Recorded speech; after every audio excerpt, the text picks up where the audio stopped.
Well, this'll be interesting.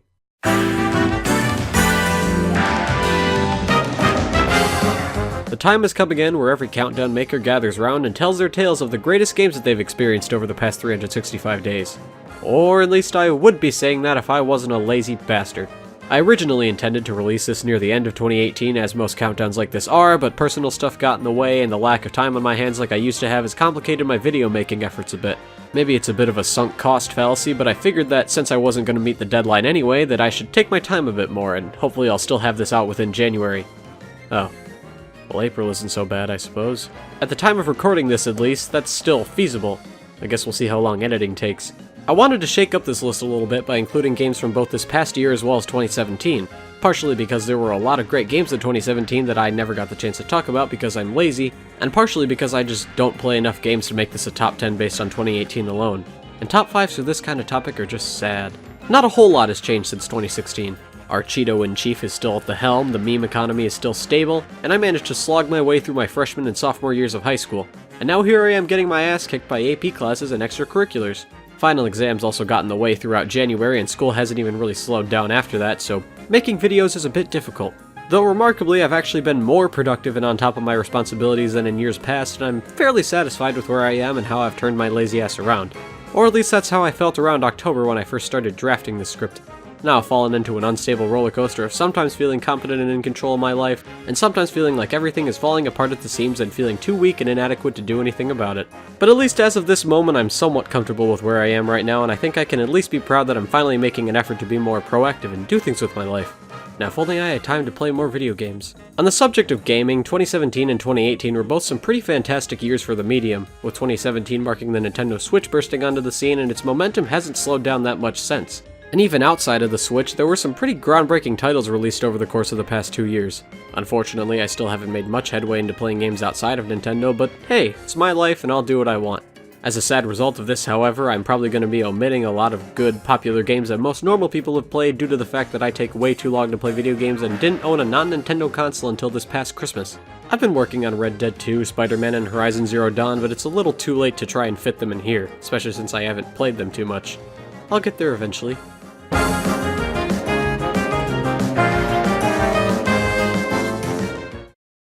Ah, the crossover episode. Sometimes they're really fun and creative, and other times they're just weird.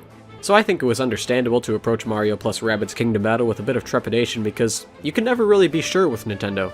Not to mention the idea of a turn-based strategy RPG starring gaming's most iconic franchise and the leopard embodiment of repeatedly hitting your pinky toe on furniture is really something that could only hail from the leftist of fields. But, to the surprise of many, new best buds Nintendo and Ubisoft came together to create a delightfully entertaining title that is way better than it has any right to be.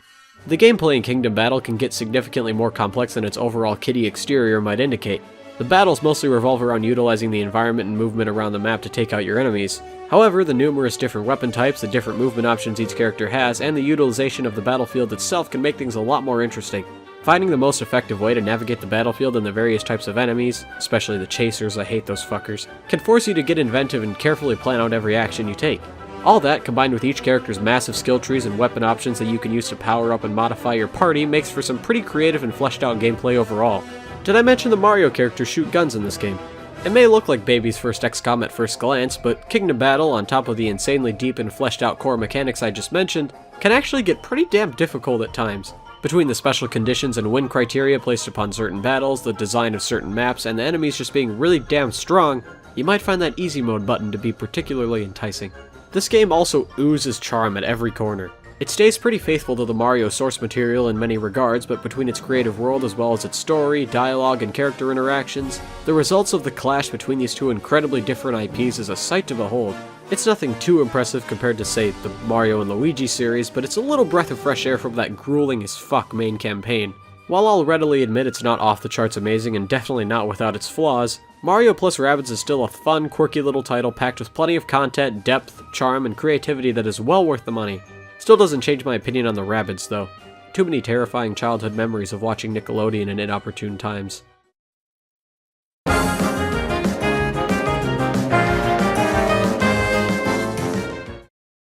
Cuphead is really a remarkable story. Video games rarely make it out of development hell unscathed, but Cuphead is a lesson in showing what sheer passion and dedication to a craft can accomplish. For fuck's sake, these guys remortgaged their houses to make this game, and as it turns out, it was well worth it. One of the first things most people notice about Cuphead is that it's really hard. Make no mistake about it, you will die. A lot. The levels and bosses are tough and unforgiving, you have limited health, dodging attacks can get really tricky sometimes, and you don't always have a ton of opportunities to even attack your enemy. This doesn't usually end well. Yet despite this, Cuphead rarely, if ever, feels unfair. It's brutal, sure, but every death feels like it's your fault and you can point out what you did wrong rather than the game just being bullshit. It takes a lot of time to master and overcome each obstacle, but doing so brings an immense feeling of satisfaction and is always worth the effort it took to get there. Getting difficulty right is no mean feat. The 20s to 30s cartoon theme was utilized to the fullest here. The hand-drawn animations and environments look stunning, the enemies and bosses are extremely unique and creative, and the overall world and story of Cuphead are bursting with the same type of charm and whimsy that one would expect out of a 1920s cartoon. Though it obviously isn't perfect, I do wish there were some more run-and-gun stages to make it feel like less of a boss rush, and the amount of time and skill it takes to beat a single level can be a bit much sometimes. Cuphead truly shows what hard work, creativity, and real dedication and love for video games can lead to. That is, a real indie gem, bursting with charm, good gameplay, and creativity. It's damn hard though. Can I still make Dark Souls comparisons, or is that joke dead?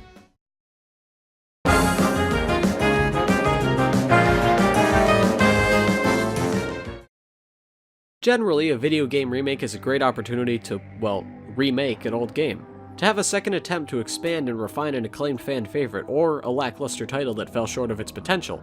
That's why it perhaps isn't so peculiar that the Metroid franchise got a facelift for one of the most mediocre games in the series.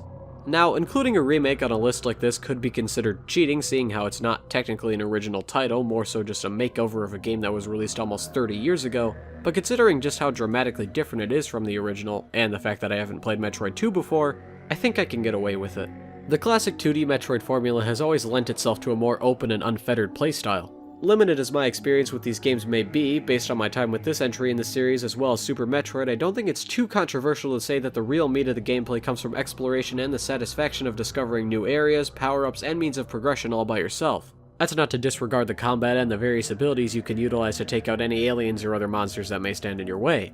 Samus Returns executes this really well and stays faithful to the franchise's main gameplay focus, while simultaneously making various changes and additions to expand on the traditional gameplay formula. Though I guess that isn't really surprising that it sticks to series traditions, considering it's a remake of the second game of the series, but my point still stands. Samus Returns also does a really good job at establishing an intense and immersive atmosphere of isolation and foreboding, with all the environments and enemies serving well to make you feel completely alone in this hostile planet. The only way to succeed is through your skill and your skill alone. There aren't any other allies that you could depend on to bring you over the finish line other than your wit and abilities, and it all comes together really well to set the tone of your whole adventure. The one major fault I had with this game were the Metroid mini-boss fights. They were fine and often fun on their own, but I didn't really enjoy having to fight the same few types of Metroids over and over again to progress to the next area. It can be forgiven, however, as it's far from the only thing that you're going to be doing throughout your adventure, and it's still plenty satisfying to take out a Metroid that's been getting the better of you for a long time, or to find a new one after a long drought in progress. Still could have used a bit of variety though. Overall, I just had a lot of fun playing through Samus Returns. Your goals are simple, the gameplay and mood are fleshed out and well designed, progression is satisfying, and the various challenges and obstacles the game throws your way are a joy to overcome. It's really an awesome feeling to discover secrets and paths forward, knowing it's all thanks to your own efforts. That's something that I just haven't really felt in a lot of other games for some time. Variety is the spice of life, I suppose.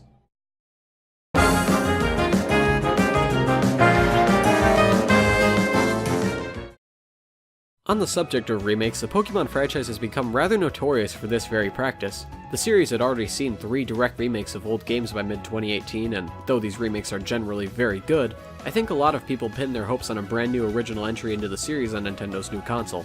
Perhaps that's why it was a bit jarring to many Pokemon fans when they bestowed upon us yet another remake of Red and Blue.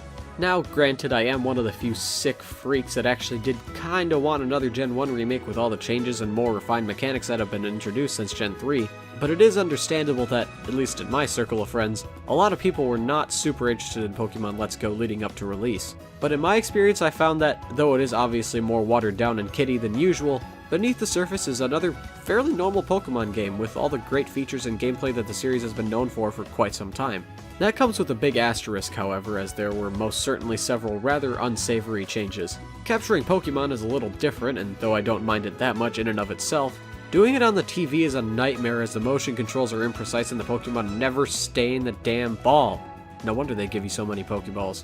Not to mention held items and abilities are gone, a lot of more minor but pretty basic features like pressing X to completely exit a menu, the bike, pressing a button to easily access a key item or ride Pokemon, are all notably absent. There also isn't really much to do in the postgame besides catch combo shiny hunting and this cheap Master Trainer gimmick, and I haven't mentioned the god-awful controls yet. Why, Game Freak? Why must you force us to play with this cramped one-handed garbage? Look, I understand the importance of selling the Pokeball Plus and being able to jack off and travel the Kanto region simultaneously, but could you not have at least given us the option to play like a civilized human being? Why is playing in handheld mode the only way to play normally? You didn't have to do this, Game Freak. There was literally zero reason to restrict the control options in this way. Those issues aside, Let's Go is still overall very faithful to series traditions and was really a blast to play. Getting to revisit an updated Kanto region and finally getting a complete Pokemon experience in HD, with multiplayer no less, is truly a delight. Most of the formula is still intact, being rid of HMs and random wild encounters is a breath of fresh air, the music and visuals are sublime, and they finally brought back walking with your Pokemon, which I feel has kinda slipped under the radar despite the fanbase clamoring for it since Heart Gold and Soul Silver. I can finally ride my Charizard into the sunset like I've always dreamed. At the end of the day, although I do have a few gripes with the gameplay, Pokemon Let's Go is still Pokemon. It's obviously been watered down in a multitude of ways to appeal to a younger Pokemon Go playing audience, and it has a bit of an unhealthy obsession with your starter Pokemon, but it's really hard to go wrong with a classic Pokemon gameplay formula that has held strong all these years. I do hope they don't continue to try and cater to young newcomers in the next installment though. More adults probably play Pokemon than kids at this point.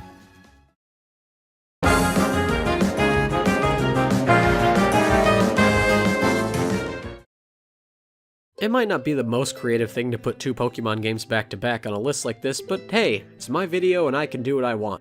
Besides, that's just how my rankings turned out. Now let me first address that this entry in general could be considered a bit uninspired and that other contenders may be more deserving of this spot, but I never really got the chance to talk about Ultra Sun and Moon and I felt I didn't really do the originals justice in my 2016 video. I didn't really do anything justice in that one. My opinions on Sun and Moon and their expansions have shifted a bit since I last talked about them 2 years ago. There's still some very solid entries to the franchise, but to some extent I didn't like how dramatically they overhauled some of the formula. Don't get me wrong, I admire the ambition and removal of HMs is awesome, but I will forever be bitter about getting rid of gyms and replacing them with these dumb, gimmicky island challenges. Not to mention the opening few hours of the game are just so painful to go through. For the love of God, I already know how to catch Pokemon. It's been 20 years and they still haven't added a skip tutorial button. But I think the most glaring issue I have with Generation 7 is just how unmemorable it was to me. For what they are, objectively, Sun and Moon are very well-made video games, but this was the first entry in the series that I never really cared to come back to after beating the main campaign. And compared to my past experiences, it was just a really bizarre feeling to finish a Pokemon game and just think, well, that was fun, time to play something else. Maybe this is just a me thing, but there were really no particular moments in Sun and Moon that made me just want to drop everything and replay it. And unlike in games past, I never really absorbed all the information properly, and a lot of the plot and the Ultra Beasts and all these damn mythical Pokemon, stuff like that, just seemed confusing and unnecessary, and I ended up never really caring to learn all the new Pokemon or events of the story, or just generally all that the game had to offer. It's just kinda depressing the more I think about it. Maybe I'm becoming an old man sooner than I thought I would. But back to Ultra Sun and Moon, though they didn't change anything or expand upon their predecessors nearly enough to justify making another game, taking them at face value as solitary titles and using them as a means to analyze Gen 7 as a whole, which I've kind of been doing in this segment, they are fairly solid video games. Rather unfortunately, however, these games carried with them the same sad lack of memorability that I experienced with Sun and Moon. All the new additions and changes that the Ultra games and Gen 7 as a whole introduced felt so overwhelming and superfluous that I never really came back to it or cared to familiarize myself with any of it. I did a Nuzlocke on my first playthrough of Ultra Moon just to keep it a bit interesting. For obvious reasons, that may raise the question of why I put it at number 6 on this list, and it's because at the end of the day, it's Pokemon.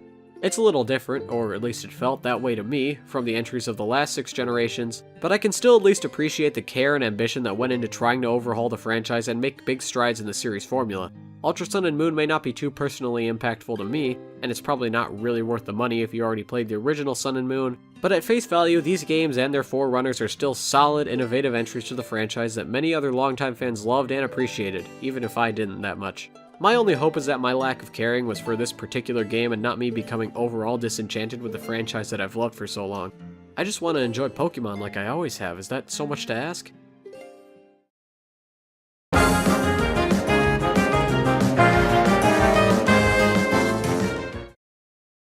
Sometimes sequels don't need to change a whole lot to live up to their predecessors. Super Mario Galaxy 2 is a good example of this, seeing how it mostly copied and pasted the assets and general structure of the first game with only minor tweaks and amendments to the solid formula that was already in place. And it's one of my favorite games of all time, so perhaps it's not too much of a surprise that I've become particularly enamored with Splatoon 2. It's rather rare to see a new video game IP from a big company these days, let alone one as creative and well executed as Splatoon. The first game, though it unfortunately suffered the horrible fate of being on the Wii U, was a really awesome addition to the Nintendo family and offered a lot of interesting ideas and proved that Nintendo can make shooters too. The sequel on the far superior console of the Switch did what a lot of good sequels do. Take the framework of the first installment and just expand upon it and make everything bigger and better. Splatoon 2 kept the core formula intact while introducing just enough new stuff to keep the fledgling series fresh and vibrant. Plus they gave a salmon run. God, I sunk a lot of hours into that mode. One rather unfortunate element of the first Splatoon that got carried over to the sequel was the idea of giving us a rather unpolished, bare-bones experience at launch, and then smoothing it out later with a steady stream of free DLC. At face value, the idea of releasing free additional content over time doesn't seem that bad, but I'd prefer if this practice didn't become commonplace in the gaming industry. That said, the content that was, eventually, added to Splatoon 2 has been pretty damn solid, and I suppose I can't really complain that much. Could've given us a full game to begin with, though. Splatoon 2 in all its glory is really something remarkable. The setting, aesthetics, and world are creative and immersive, the gameplay is fun and easy to get to grips with, there's plenty of content and always something to do, and it's overall a very accessible and well-polished game that I find difficult to find any major faults in, aside from the fact that Salmon Run isn't always available. Seriously, what's the point?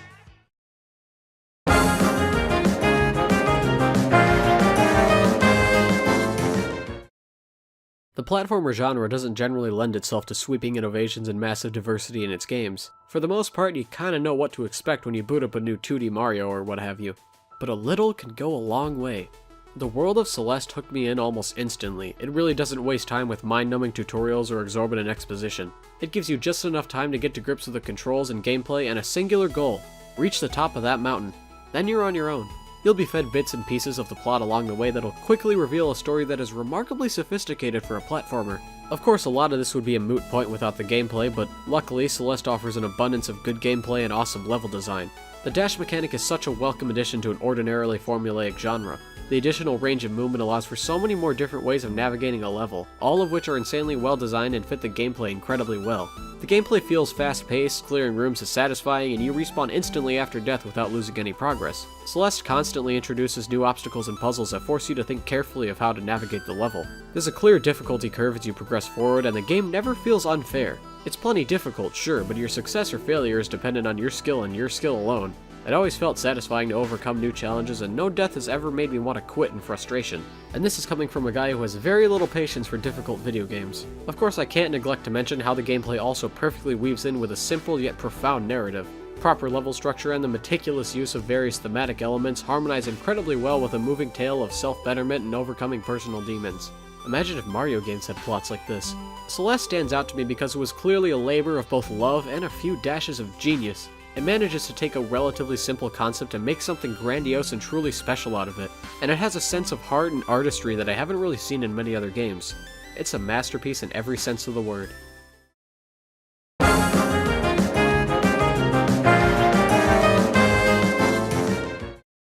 I oftentimes find myself looking at the Super Smash Bros. Series in whatever the opposite of rose-tinted lenses are. I'll sometimes get too carried away with the competition side of it and let a few stinging defeats at the hands of my friends sully an experience that is objectively pretty good. Smash 4 got kinda ruined for me this way. For the latest entry into the franchise, I've been trying harder to not take it so seriously and simply see the game for what it is. And in doing so, I found a fantastic new installment to the Smash Bros. Series full of heart, creativity, sublime and polished gameplay, and loads of content to dig through. I won't be needing fries with my salt for now. It's almost a bit unnecessary at this point to say that Super Smash Bros. Is a good video game. Our Lord and Savior Sakurai and his team pour so much heart into each and every new installment into the series, and every time we're left with something magical, breathtaking, and truly unlike any other game franchise. In no other game series can we see this many beloved IPs, Nintendo or otherwise, coming together to duke it out in staple locations from their respective franchises. The concept of Super Smash Bros. Is a true love letter to Nintendo and all its fans, which really shines through in just how many fan-favorite Smash Ultimate delivered against all odds. Ultimate is so packed to the brim with fan service and fidelity to each and every series that makes its way in that I can almost forgive what they did to my boy Waluigi. Fan service aside, Super Smash Bros. Ultimate thankfully delivers on the gameplay department too. Every fighter feels fun to control, landing powerful hits is satisfying, and the gargantuan roster of characters manages to remain pretty balanced, at least for the most part. On top of having superb and refined core gameplay, Smash Ultimate packs a metric fuck-ton of content that is almost more than I know what to do with. We have one of the best classic modes in the series, the special Smash modes are fun to play, unlocking all the fighters is a fun challenge, and not to mention the absolutely massive Spirits mode. Admittedly, Spirits mode and the World of Light were rather underwhelming and can't really top the scope and substance of the Subspace Emissary, but you know, they're not bad. Ultimately, Smash Ultimate's greatest strength is the sheer scope and ambition that it successfully sets out to achieve. Here we have arguably the biggest gaming crossover ever, with satisfying, refined gameplay, tons of content, and a tremendous amount of passion and heart that clearly went into it all. Sakurai deserves a long break after this one.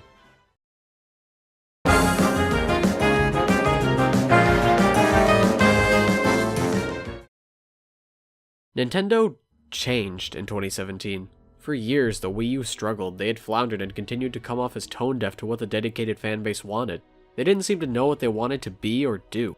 Nintendo is back on their feet now, but there was still an air of uncertainty surrounding the release of their newest console, and lingering questions of whether they could ever recover from the failure of the Wii U.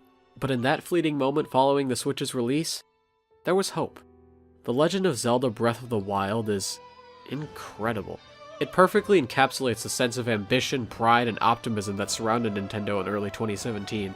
I will never forget the feelings I experienced when I first got myself a Switch and started up the game.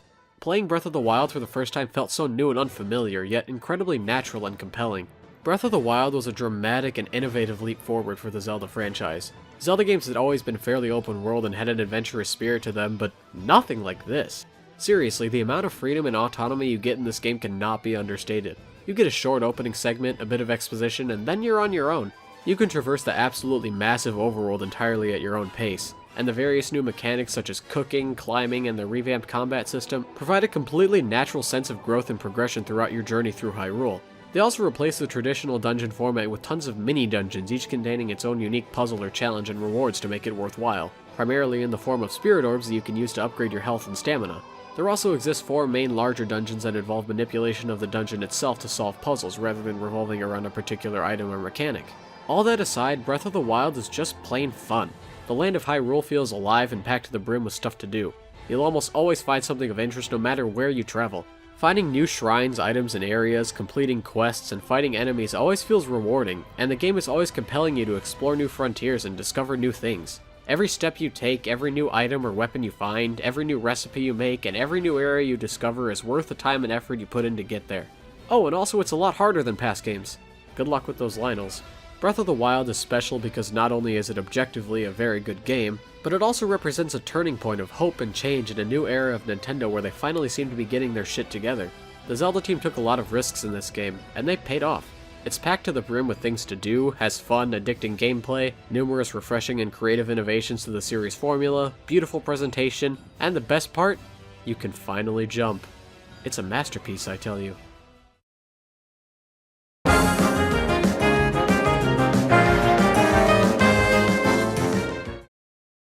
The Super Mario Galaxy games have always held a special place in my heart, possibly because of my childhood nostalgia and those games marking my entry into the Mario series as a whole. In the many years that followed my first playthroughs of Galaxy 1 and 2, as well as my numerous replays after the fact, I'd long held the belief that no other game in the Mario franchise could top Galaxy and its sequel.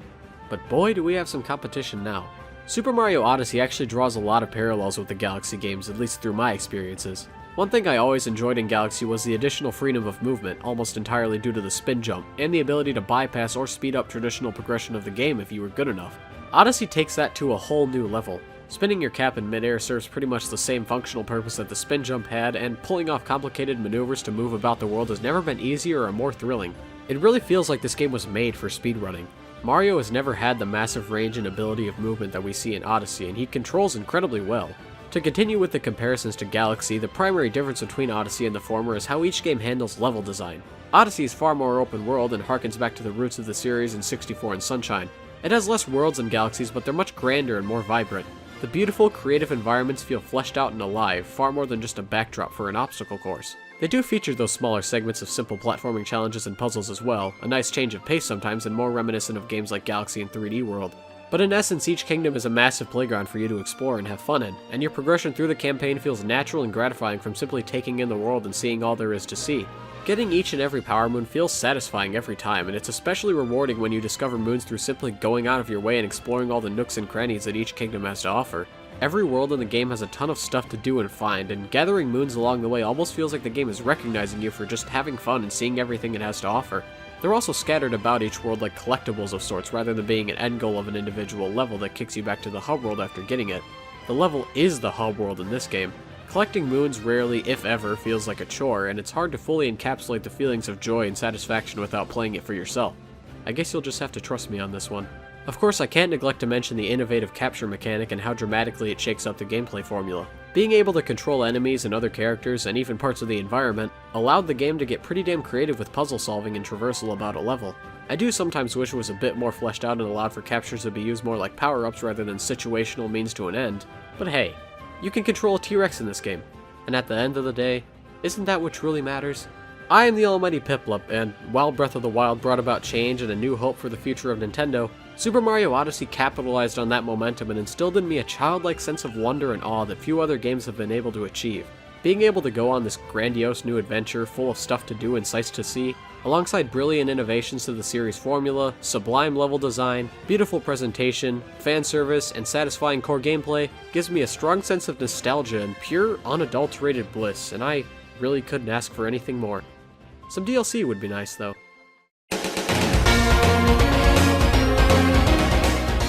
Well, look at that, you made it to the outro screen. Nice work sitting through the whole thing. Making this has been kind of a slog, but after 2 damn months without my computer, it feels good to finally get back to video making. Let's see if I can keep up the motivation. Anyway, if you like this video and want to see more stuff like it, feel free to hit the like and subscribe buttons down there. Helps a lot.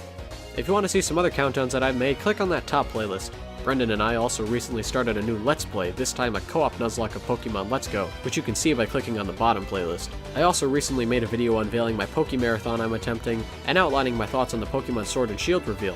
I didn't expect it to still be relevant at this point, but Game Freak has been taking their sweet time with new info.